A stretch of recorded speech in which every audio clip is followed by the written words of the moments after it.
Honourable Commissioner Tolu, welcome.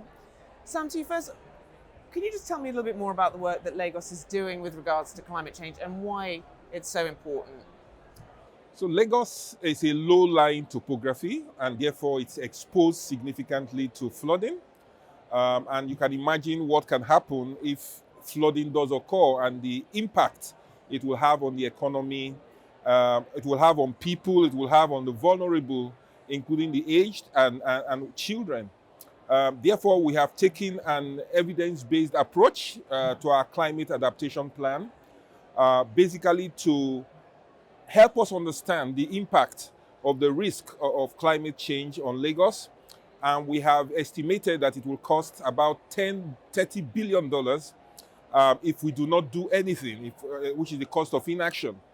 That also presents to us a great opportunity, because that intelligence and insight that work has brought out then shows that if we worked at it, we will require only about $8 billion to build for resilience. And so you can see the high level of return on investment from a socio-economic perspective if we do the right thing to prevent that risk from coming.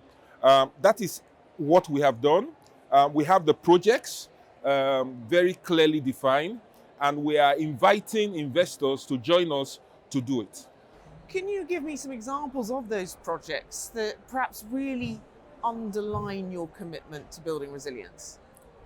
So these projects are categorized in several forms.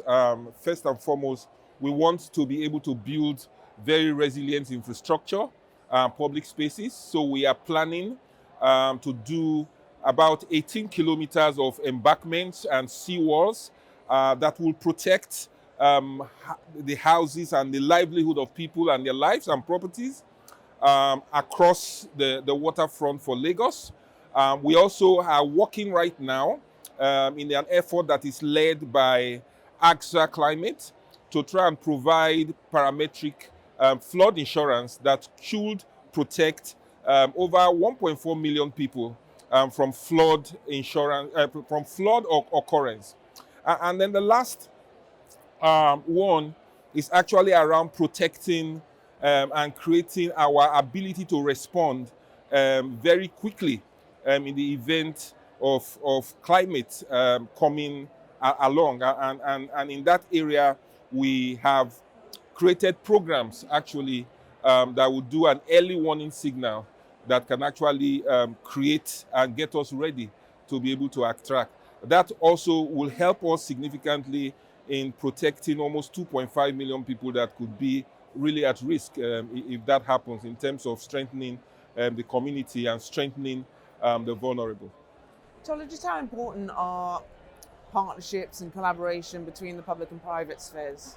This climate issue is a all of humanity issue, right? So I think in general, we all need to collaborate, whether it's the public space or private sector or social sector. The thing is that the case for public and social engagement on the climate topic is easier to sort of make. But I think on the private sector side, it's important for them to sort of engage because it's the right thing to do. But in addition to that, when you look at some of the work that a place like Lagos has done, we've also identified different types of projects. And in fact, there are opportunities for the private sector actors to actually earn return. So the Honorable Commissioner talked about a range of projects that have been identified, about 8 billion. I think about a quarter of that are bankable projects the private sector can put their money into and actually get economic returns as well. So, there is the need to sort of engage and collaborate for altruistic reasons, but there's also reason to sort of engage and collaborate because it also helps their bottom line. What is your view on that, Sam? It's clear that that partnership is required. Where collaboration exists, right, the opportunities exist for bringing out solutions that actually take us out. I talked about the embankment, for example. It will cost us about $1 billion to do that embankment. But if we do not do that embankment, it could cost us as much as $5 billion. If we do that, it will protect probably about 700,000 vulnerable people. We're talking about a center for research, medical research and medical action to help us respond to pandemics. We're already working on that, and we need partners to build that, to help our healthcare system to be extremely resilient. Not to talk of the insurance I mentioned before, where we need about $20 million to cover the vulnerable and cover the people in the event of such risk. So these partnerships are things we must pursue aggressively. It's a win-win for all parties. The challenge has always been political risks. Lagos doesn't have a political risk issue. Lagos does not have, Lagos has a political will as well to act, and I think our investors should look out and noticing that we have a plan, we have the political will, should join us to invest. The nice thing though is that we have investors already who are partnering with us to do this, and we need more because Lagos cannot do it alone. What would your message be, therefore, to the global communities? So my message would be that Lagos is the powerhouse, economic powerhouse for West Africa as a whole. And if we do not do anything, then Lagos stands the risk of significant amount of flooding that may destabilize over 2,000 people in addition to the economy. You can imagine what that will do to destabilizing the entire West African sub-region, right? But we have done the work, we have taken steps, we've done our part. We have built an entire city, the Eco-Atlantic City, out of proactive response to rising sea levels and flooding. But because we can't do this alone, we are inviting investors to join us to do this. Lagos is the best opportunity to invest in respect of climate resilience. We want to be that model city for resilience for Africa, and so that investors can truly say this is an example, this is a model that we can follow. It's clear that if we do nothing, it will cost $30 billion, but we need only about 80 billion in clearly delineated funding requirements, whether it's grants, low interest rate public finance, or really commercial finance, as Tolu did talk about. And we believe we should have this because it makes sense.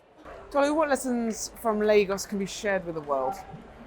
Last year, the world committed about $100 billion to the developing world to enable climate response. This year at COP27, additional financing has been committed.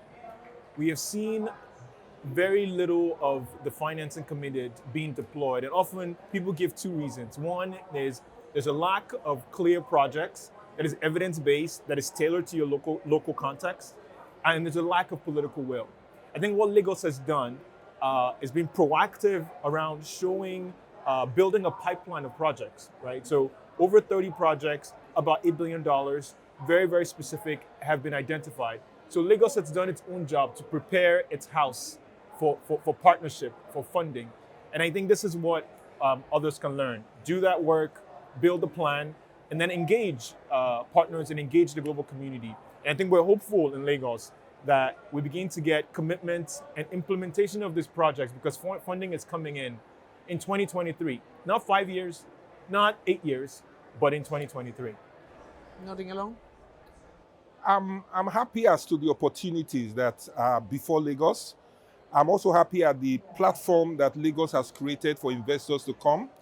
It's also a place, Lagos has presented that partnership opportunity for us to take action, for the excuses that has held us back to be removed. And let us not overthink it. We've done the work. We have the political will. We've done the planning. We have the projects. If you want small size project, it's in the plan. If you say, oh no, you want to deal only with big size projects, we also have enough of that in the plan. So there are no excuses this time. Let's just take action and support Lagos and partner with Lagos to get that outcome that the world is actually looking out for. Honourable Commissioner Tolu, thank you so much.